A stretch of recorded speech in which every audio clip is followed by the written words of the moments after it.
how to hide any apps from your Samsung Galaxy S25 Ultra. Open setting. Under setting, you can see the home screen and scroll all the way down. Then you can see the hide apps on home and lock screen.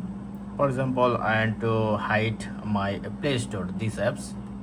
Now you have to find your Play Store, this one, press on this option, press on done.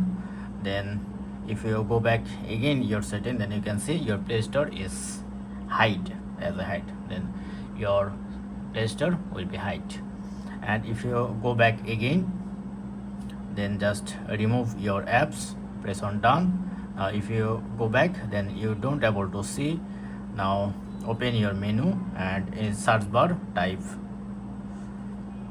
Play Store and press on hold, press on add to home screen, then you are able to see it again. That's it. Thank you. Have a good day.